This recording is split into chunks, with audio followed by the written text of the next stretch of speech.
All right, Miss Amanda, I have been looking forward to talking with you more about spinal energetics, the body, whole nine yards since we met. Was it back in was it September or was it Oh October? my Or gosh.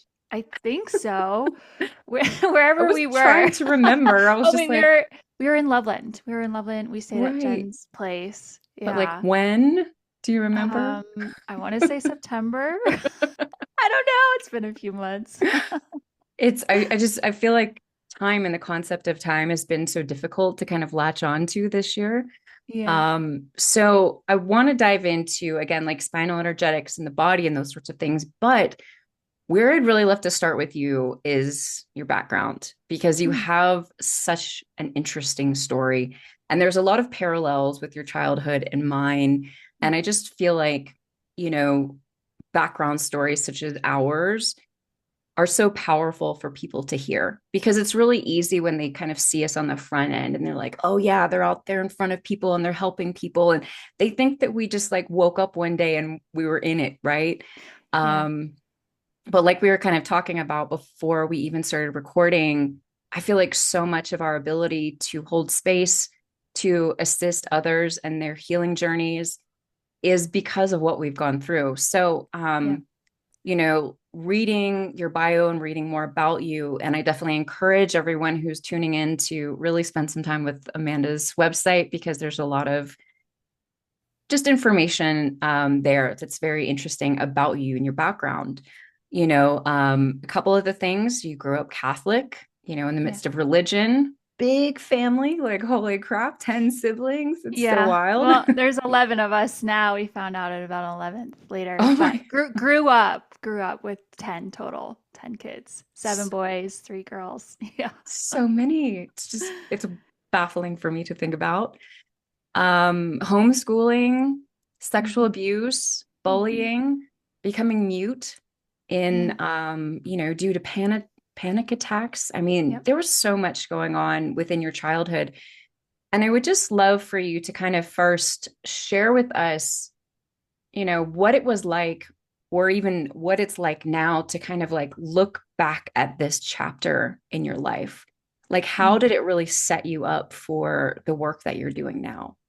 Oh my gosh, in every way. I look back and I'm full of gratitude for everything that I've been through because one, I wouldn't be able to go as deep with my clients had I not gone through all of that. And yeah, it really just set me up for a life of deep healing that really, I hate to say force because it was still a choice, but it was really facing the darkest of the dark that led me down the biggest healing journey of my life. And I know for a fact that had I not been through all of that, I would not be doing what I'm doing today and now helping people all over the world. And so, yeah, the childhood definitely was a lot, super chaotic, very dysfunctional.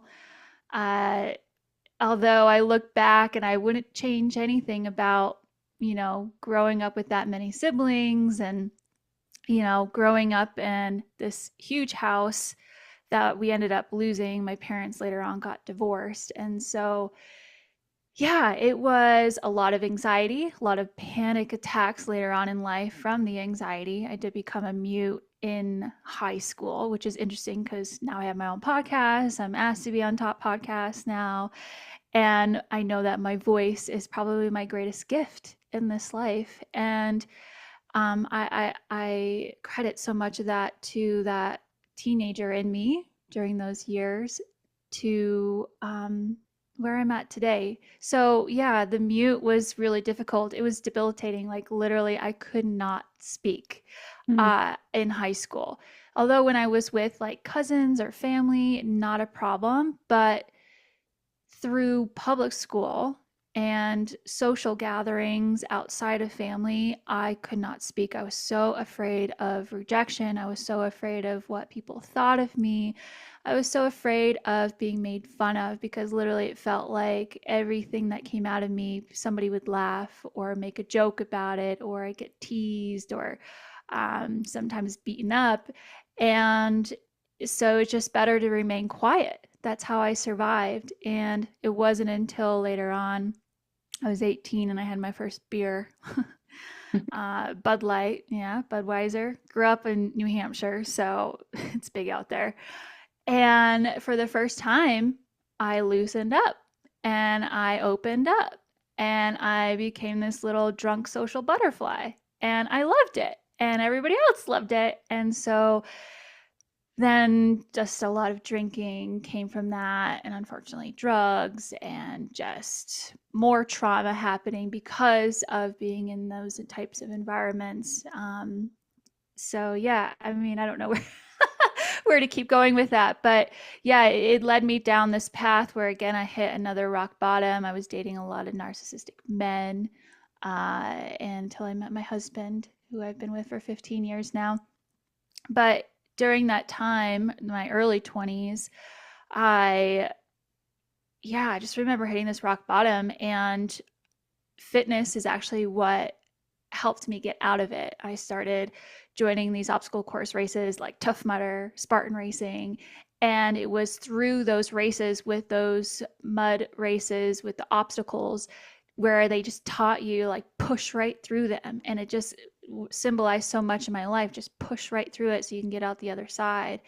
And it just built a lot of grit, resilience in me, and strength to just keep moving forward in life. And then what stemmed from that was becoming a personal trainer.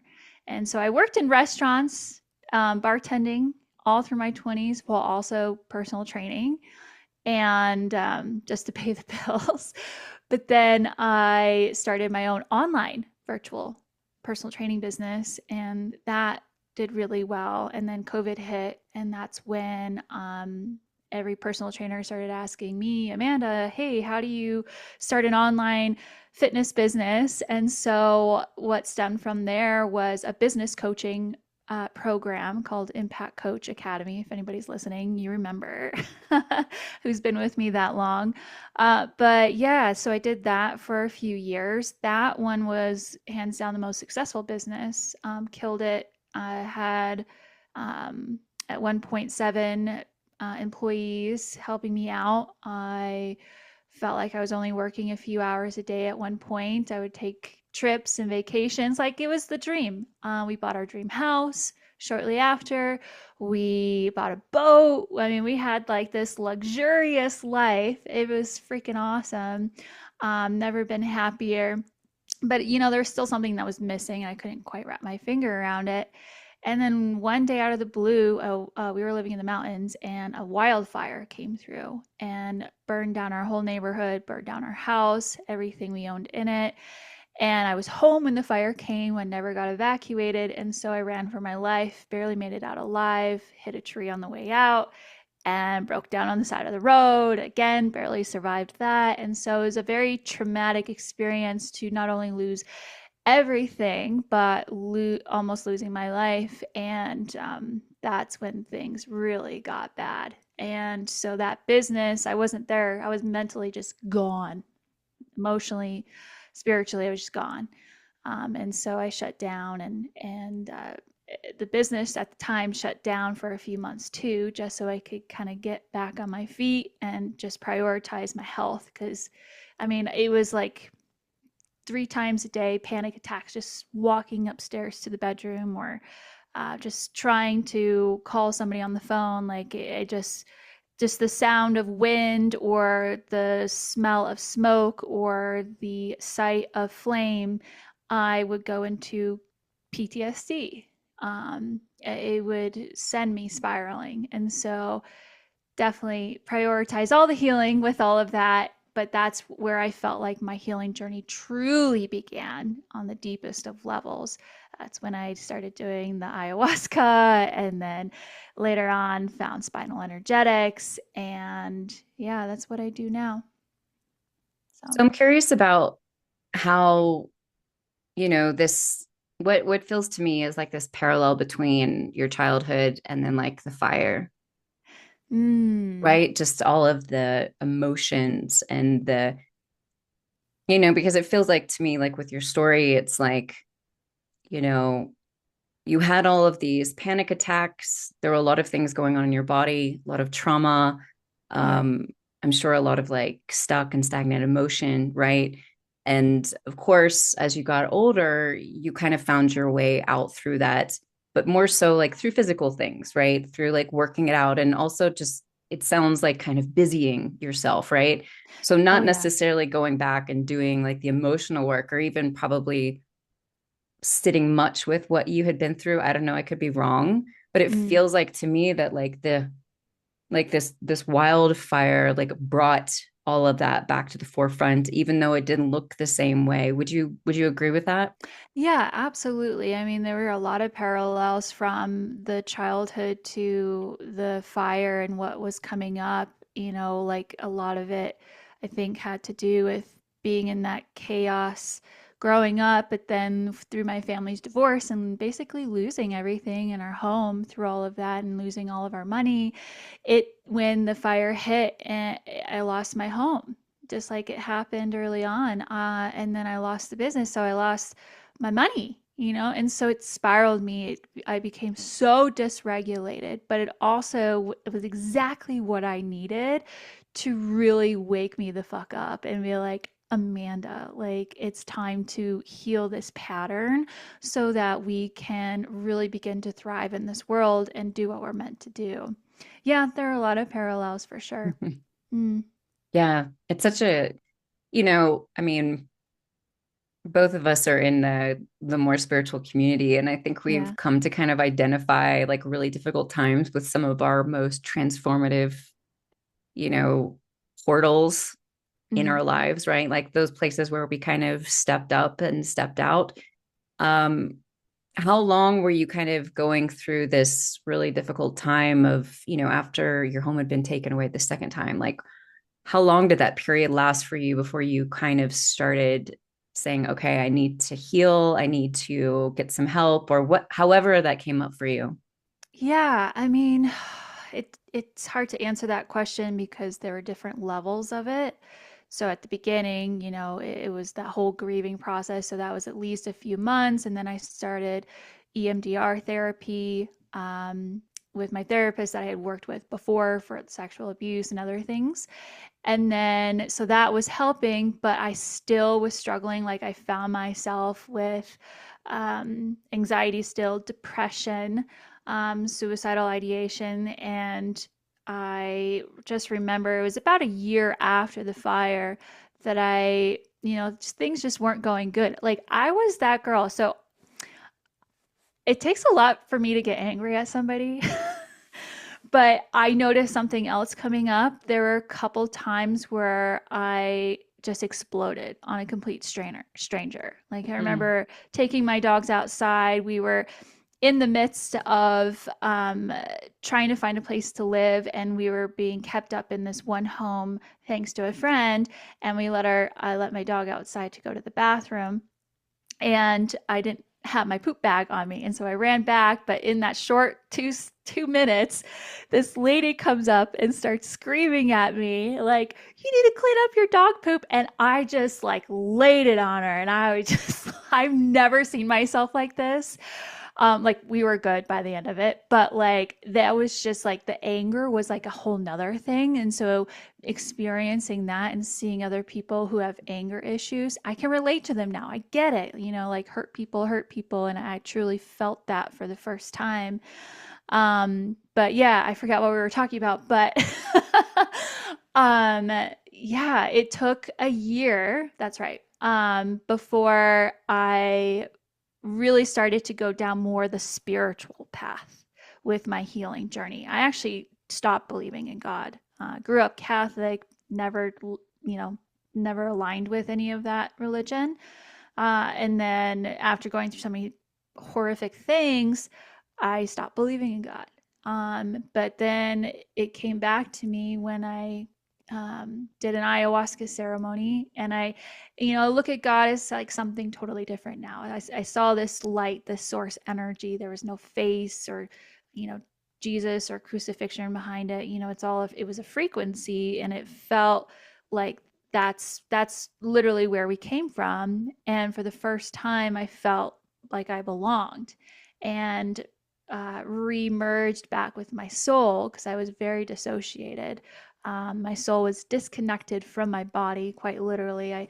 In the ayahuasca experience, I like saw my soul remerge with my human body, and for the first time, just felt whole again. And so, yeah, but I would say it probably took at least 3 years, because it was one thing after another. It wasn't just the fire and then escaping the fire.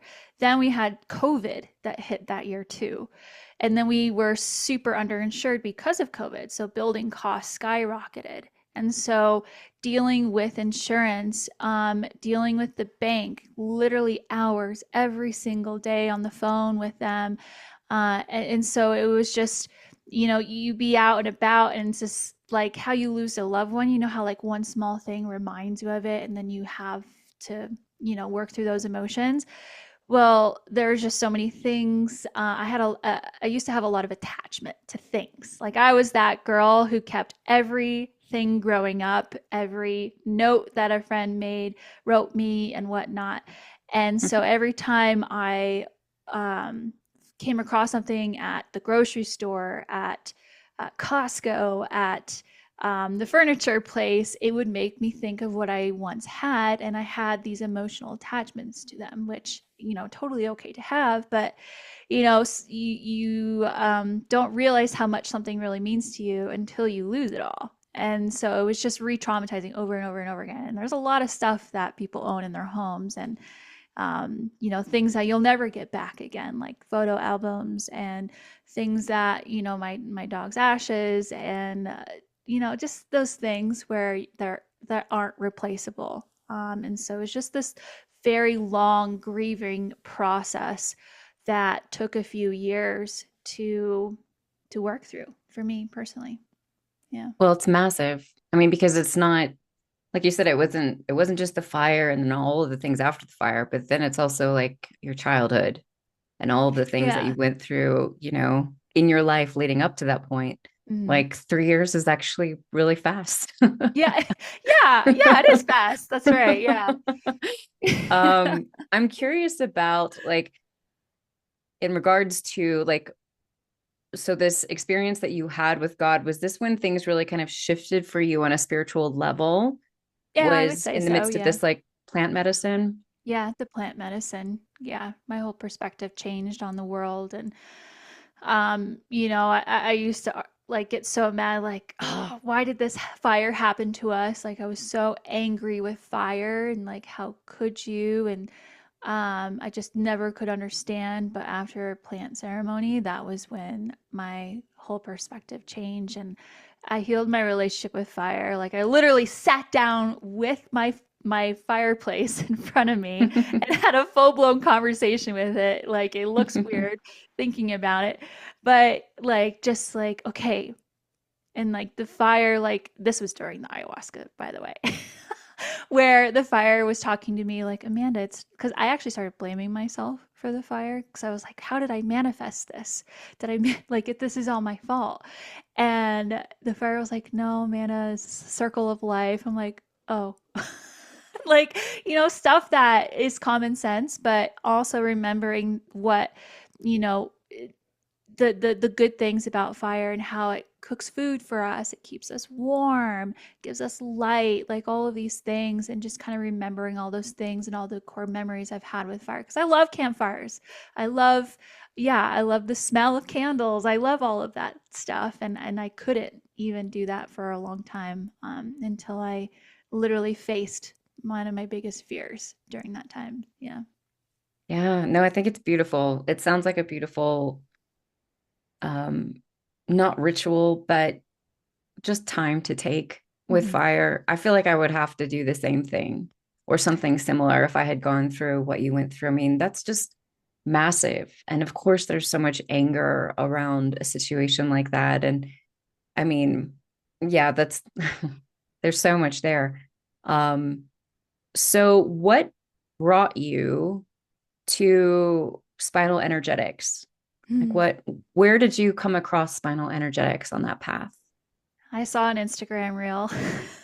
And if you've ever seen Spinal Energetics, like the work itself on a video, it looks intense. There's a lot of movement going on in the table when you see the practitioner facilitating on the client, expression, emotional expression, and but it also looks like woo woo because you're working in the field too outside of their body. And so there was so much curiosity about it. And I knew the moment I saw that reel, I need to do this work. But just to rewind a little bit, I had shut down my business officially because I knew I needed to get into some healing work and I had no idea what that was going to look like. And that's a whole nother story in itself, shutting the business down completely, to starting my own healing journey and also becoming, I don't like to say healer, but practitioner. Um, I feel like healer almost implies I'm like doing something to somebody, but it's about helping someone remember how to heal themselves. And that's really what I do is just help people remember. But it kind of stemmed from honestly, not only my own healing journey, but after working with hundreds and hundreds of clients in the entrepreneurial space, struggle from starting a business to hitting their first 20K, 50K, 100K in business. And there were some that it clicked, it was easy for them to, and there were some that it just never seemed to click. They would stay stuck. They would feel like no matter what they tried, nothing seemed to work. No matter how hard they worked, they were always still in imposter syndrome or people pleasing, not able to raise their prices, not even some who invested thousands and thousands of dollars in on repeat and still found themselves not being able to even start their business. And so it started this curiosity of like, okay, what's the missing link here? And I tried every mindset hack, every business strategy, you name it. And they would go to therapy, even affirmations, personal development books, right? And all of that stuff, which all has its place and it's all very good stuff. But when you're focused on these mind down approaches, then you're going to stay within the mind and that healing, which is so important. But we forget that our body is there as well, and that is where patterns get wired in, created because of the nervous system. And so once I started diving into more of the somatic work and connecting the dots into the nervous system and into the tissues and the cells of the body where we do hold things primarily, the subconsciousness, that is when I started seeing the biggest shifts in clients. That's when I started seeing my clients go from struggling for years to thriving for the first time, not just in their business, but their relationships with their spouse, their children, their friends, just everything in life just started changing. And that's where I found Spinal Energetics. Spinal Energetics not only works on the mental, but it works on the physical body, the emotional body, the spiritual, the soul. It really is so complete and comprehensive to get to the root of where we hold tension patterns within our not only our body but in our biofield, the aura or whatever you want to call it, the energy field around us, which we all have. And yeah, so uh, it goes pretty deep. It's like yeah. They say it's like ayahuasca. It's like 30 years of therapy in one session for some. Yeah. Yeah, it's really, I mean, from what I have, well, first of all, the somatic work that I've done and the somatic training that I've done um, has shown me it's just really opened up the doors in so many Yeah. ways. I've spoken about for years, like in my work on this podcast, about just how our body is like our greatest tool, right? That Mm, we've been given. And our body houses so much. You know, it's yeah. all those old memories, it's the wounds, it's the things that haven't been able to shift, it's that which has been passed down. You know, I mean, there's just so much there. So for folks who are like brand new to somatics specifically, like how would you define somatics? Soma means body. And so I would define it as, work healing within the mind, body, and soul, right? Really going within to heal what is being held there. Yeah, so somatics, I mean, there I've heard that name tossed around quite a bit, but it's yeah, it's the depth. It's the you go deep in, like it's that's when shit gets real. Well, I just think that, so much like you can't bypass the body, period. No. It's Yeah. not possible. Like true healing always takes place through the body.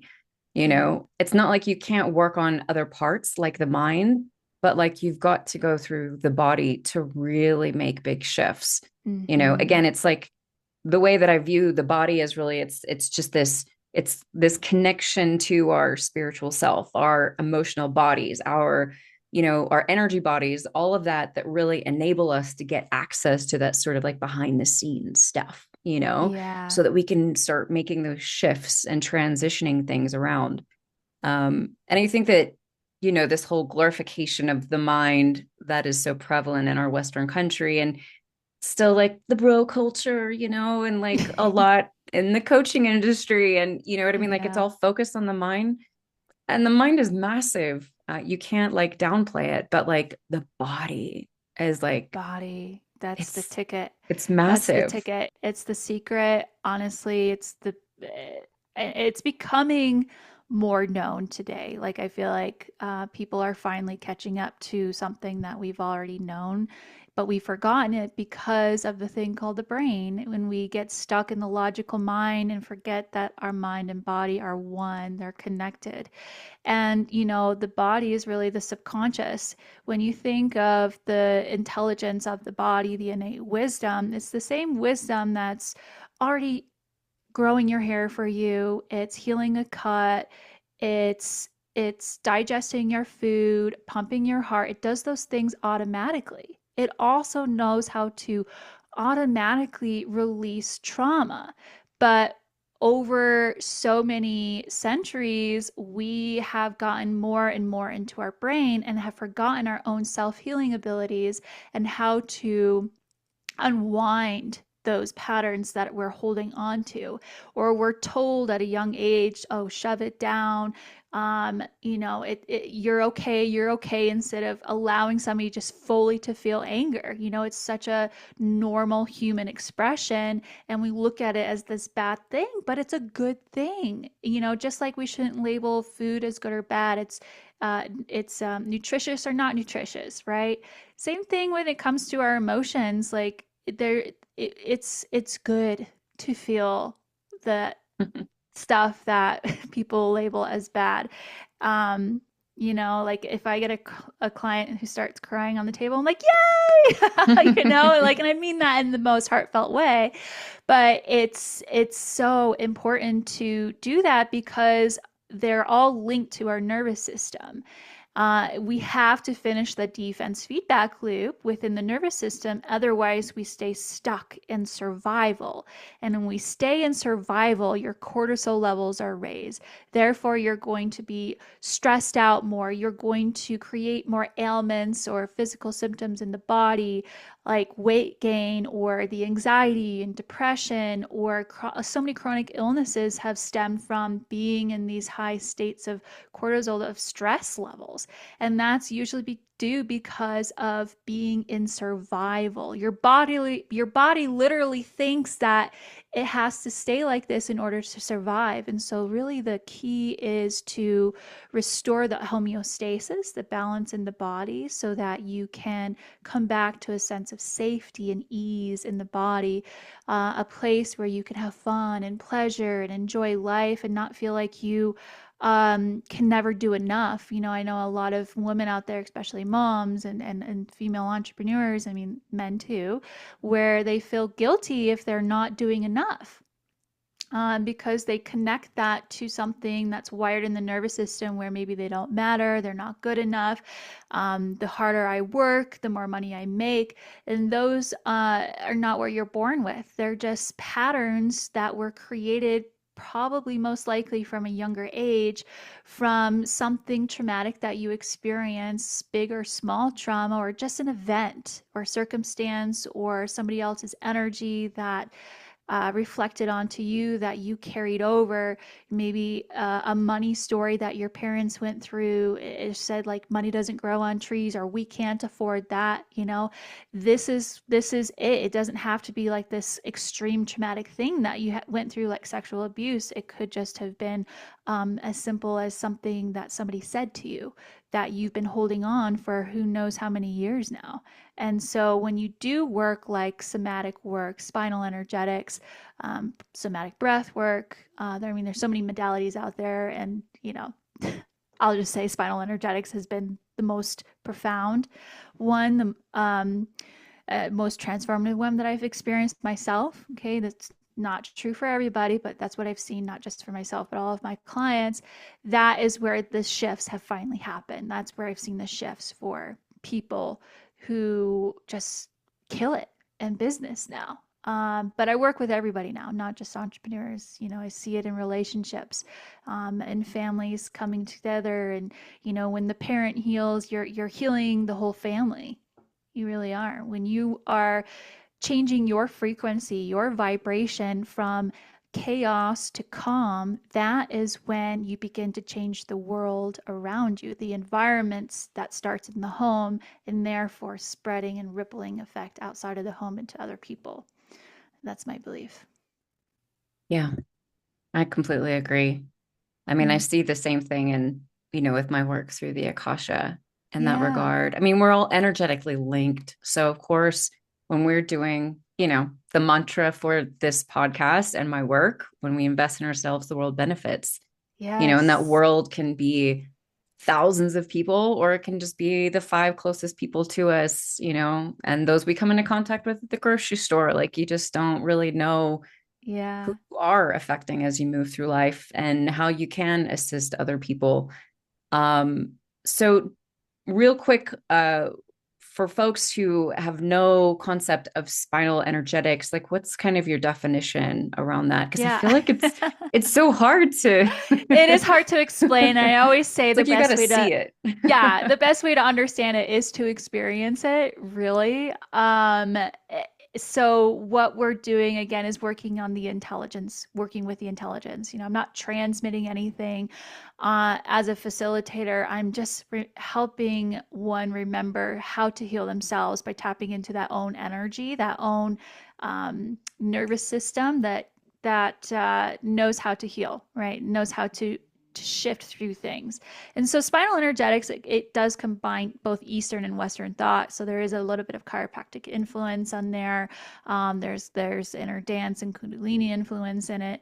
Network spinal, spinal flow. There's so many different modalities over the years. It was created by Dr. Sarah Jane, who is well versed in all of those modalities. And she was able to kind of bring them together in a way where we're not just working on the physical body, but we're working in the energetic field as well. And so that's spinal energetics. It's the physical and the energetic.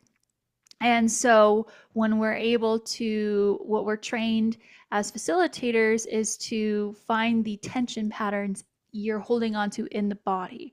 We do these assessments just like a chiropractor would on the table, and you can do this energetically too. We're trained on how to do that. So therefore, you can do virtual sessions, not just in person, which is really cool. Um, and so once we find those tension patterns, then we basically manipulate the body or the field to help release that tension being stored. And when they're releasing, sometimes that can look like these extravagant yoga moves on the table, or shaking or twitching, or it can look like an emotional release. I've seen crying, I've seen anger, I've seen laughing. There's the whole spectrum there. There's sometimes you can have visions or downloads or messages, or you can sometimes you remember where it comes from. But from what I've seen over the years, is that you don't have to remember the trauma. Maybe you've already worked through it in therapy, or maybe it's just not meant for you to remember that trauma, but your body remembers everything. And so the body will still shake something off, and you're like, I have no idea what I'm shaking off right now. And so that's the beauty of the work. And that's really what it is, the essence of it. We're really just helping you remember how to heal yourself. Yeah, it's definitely I remember when I first came across it online, seeing Yeah. videos of it. I was just because I'm so shy. Like I would just, Yeah. like it would be hard for me. I feel like at least in those, like if it was, one-on-one and whatnot, that'd be a little different for sure. But like the videos I saw were like these training sessions where there's all these people and someone's body is just completely flipping out. I'm like, oh my gosh. Yeah. I don't know It's that like it would be really interesting to see if I could even let go enough to, you know what I Yeah, mean? I would say start with some private sessions and then see what comes from there. Oh yeah. It does feel vulnerable. For me, I like I it Well, it's doesn't nothing bother to me, you by but now. everybody's, yeah, no, I don't like, I'll be like having a crazy emotional release on the table with snot coming out of my nose and like, you want some? Come join me. But some people, they process internally, just like there's introverts and extroverts. There's nothing wrong with that. There's no right or wrong way to the work. And the work meets you where you're at too. Your body will process what you're truly ready for. And most people, depending on where you're at in your healing journey or your mind and body connection, don't actually move the first few times on the table because they don't feel safe in their body yet. And so what we have to work on is creating that safety first through the breath and getting them regrounded back into the body so that we can basically let the body know, like, hey, it's okay to express now. It's safe to be here. It's safe to open up. But yeah, start out if you're afraid, or a lot of people say they're scared or the work looks scary. I think that's a really normal response. It scared the shit out of me too when I first saw it. I'm like, what the hell is this, an exorcism? But it's not. It's if anything, it feels very cathartic. It feels good. And just like any workout, you never regret a workout. Just like with spinal energetics, you never regret a session. It Yeah. feels really good. I just think it comes down to so many of us really struggle with control. Yeah. And so this Mm, idea of like fully letting your body go, I think just freaks most people out, at least on the onset. yeah. But then at the same time, I think we're all looking for that freedom too. So Mm-hmm. it's like Mm-hmm. that draw is like, oh my gosh, that's pretty intense looking. And yet Yeah. I'm really curious. So like, what's this Yeah, about, well, you know? if you think of what control is and where that comes from, that stems from a traumatic experience, from For a sure. root that needs some healing. And so I used to be that controlling person thinking, okay, I have to control how I express because it doesn't feel safe to do XYZ. And so, yeah, like, all you have to do is come in without expectations. There's no two sessions that'll ever be the same, no two integrations that'll ever be the same. I never know how a client is going to express until in the moment. And they know that too. And so, yeah, there's no right or wrong way. Like, if you feel like you have to control it, it's one of those things like you probably need to work more. So, yeah, you can get out of that and surrender to it. So besides business owners, who would you kind of most recommend this to? I'm sure you're like, it can Everybody. help everyone, but Yeah. like, are Yeah. there specific things that you've seen it's been additionally helpful with, or, just kind of Really, narrowing that field a everybody. little bit? Everybody. I mean, there are contraindications of the work. So, since we are working with the nervous system and sometimes movement and that expression, your heart rate can raise. So, if you have, a history of heart problems, don't do this work. Or like seizures and stuff, don't do this work. If you have, schizophrenia, or if you're pregnant, it's not recommended. Although you can do after the first trimester.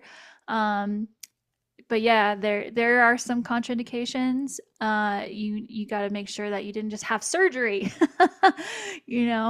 you got to be safe and be cleared by the doctor to receive the work. But really, it is for anybody and everybody. When I first got into it, I was like, I want to work with entrepreneurs. I felt like they needed it the most. And that was my ideal client for so many years. Naturally, I was like, I'm going to probably work with more entrepreneurs. But honestly, it's for everybody. It really is. It really is. I would say if you're going to start the journey, double check your environment. You don't want to be healing in a session and then go back into a household that's abusive, where you don't feel safe. You need to make sure your environment's safe. I think that's a big piece. But yeah, again, anybody can do this work. Yeah. Mm. So when you kind of move things out in a session, are they like gone forever, or is there capacity for bringing them back, like if they are in a volatile situation or environment? Can you ask that question again? What do you mean by that? So I know that in a lot of energy work, there's always this question about like, okay, if you move something out, right, can it come back?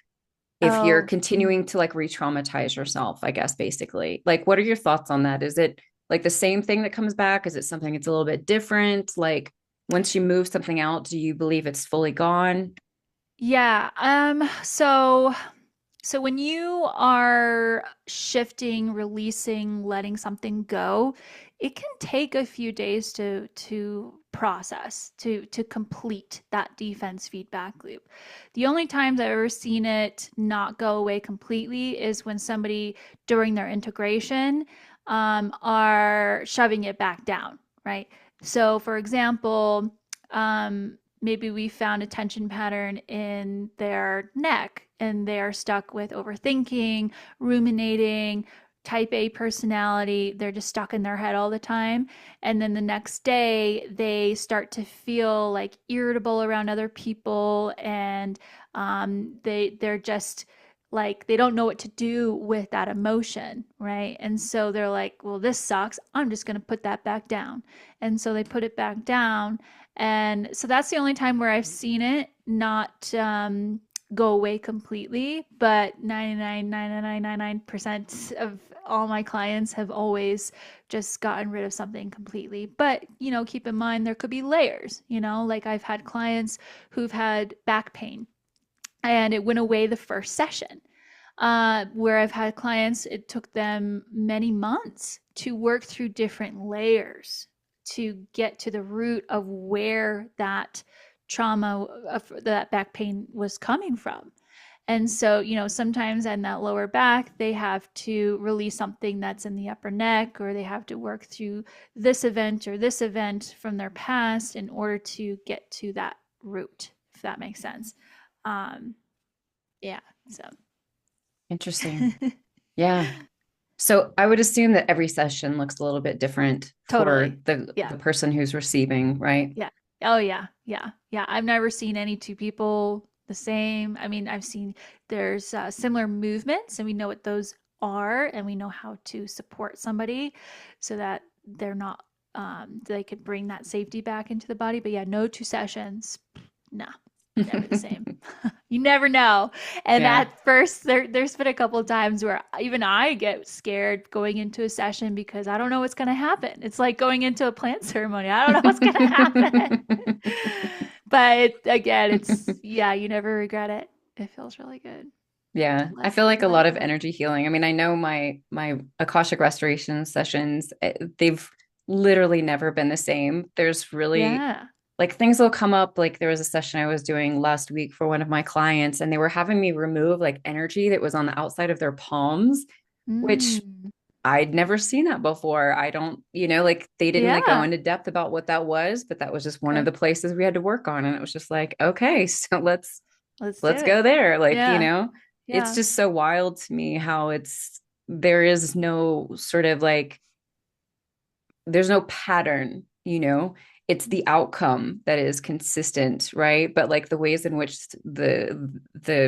I call them restorations, because it, like you're talking about, it's just helping a person to restore to their natural state of being, right? Yeah. Yeah. Um, and and so those processes, like they're just wild. They're so cool to kind of see on the other end of.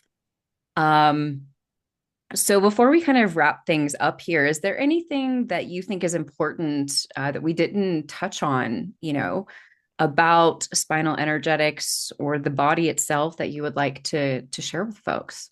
Mm, good question. I feel like we really covered it all. You know, um, what's coming to mind right now is that I think people think like there's an end to healing. And that was my experience, like we think like, oh, I did a session and I'm done now. I'm healed. It'd be nice sometimes. Yeah. No, it's like it's like a rainbow, a healing journey where you can never find the end to it. But that's the beauty of it. And because there are I mean, if you really think about how many layers we have, just your entire life, and then you have your past life, and then you have there's just so many things that you get to work through. And, I'm at the point in my healing journey where I don't really have a whole lot of trauma responses anymore. Sometimes, depending on what I'm going through in life, I might have an emotional release. And so, like right now, we're in the midst of we sold our house, we're buying a house. Of course, that's going to be naturally stressful. And so, to shake off the stress, sometimes I need to cry or get angry. So it's like you're always going to cry. You're always going to have emotions. You're always going to have this thing called life. Tomorrow, you don't know what's going to happen tomorrow. God forbid, a car accident, and then you have that trauma to deal with next. But as far as being reactive to things that normally trigger you, those will go away. But when you start your healing journey, it's a lifestyle. It's not an end. You're not crossing some sort of finish line. It's a journey. It's part of the training. It's part of why we came here. So just a gentle reminder with that. Yeah. Yeah. No, it's beautiful.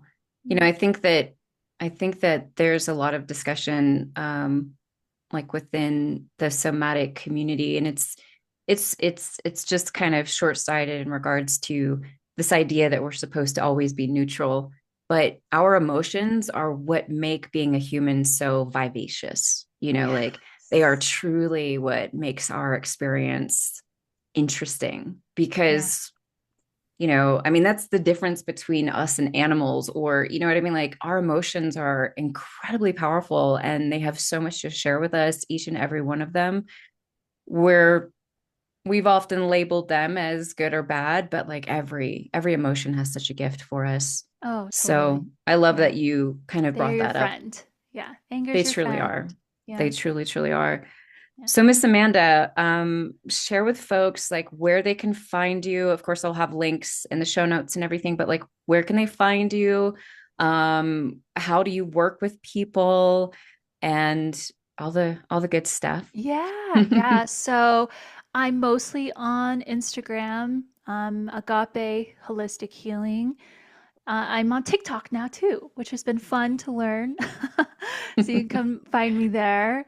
As far as ways to work with me, the links are in those bios where you can just book a session. I haven't actually officially announced this yet, but maybe I will here, because you said January, this will probably come out, right? So tomorrow I'm going to be announcing my first group healing with Spinal Energetics. It's going to be a membership. It's called Evolve. And so this is going to be a really awesome opportunity to be able to receive Spinal Energetics with a community every other week, while also having access to all the recordings and the resources for integration, a Facebook group community, just discounts on one-on-one private coaching, or not coaching, but spinal energetics. I don't do coaching anymore. But yeah, so that's called Evolve. That's going to be coming out this month. And but yeah, other than that, just come say hi. Come say hi to me on the gram. I'd love to hear from you. That's so exciting. I'm excited Yeah. for you. Thank you. I get to come to so I'll be sharing with folks what that experience is like because you've got your kind of Yes. first one tomorrow, which I get to Yeah. attend, and I'm Yeah. excited. Yeah, I'm excited. It's going to be a big group. There's almost 180 now signed up. That's So it should awesome. be the vortex. I can feel it already. It's like, woo, baby. Yeah. It's going to be Yeah, you're powerful. definitely gonna have to go for a walk outside afterwards. Yeah, you might get regrounded with the earth. Yeah, it's going to be good. It's going to be good. Reconnect with real life. Yes. Trees. Yeah. Hello. Hi. Hello, dirt. I love you. Awesome, awesome. Well, thank you so much for sharing your time with us today, Amanda, and also like just your story, your heart. Amanda's awesome to follow on Instagram, folks. So definitely go check her out there. I think you'll get sucked in. And yeah, thank you so much for being here with us today. Thanks for having me. Absolutely. All right, folks, thank you for tuning in and spending your time with us. Make sure to share today's episode with someone who can benefit from it. Make sure to come join us in the Soldierman Collective and just sending you so much love. Don't forget that when we invest in ourselves, the world benefits. Until next time.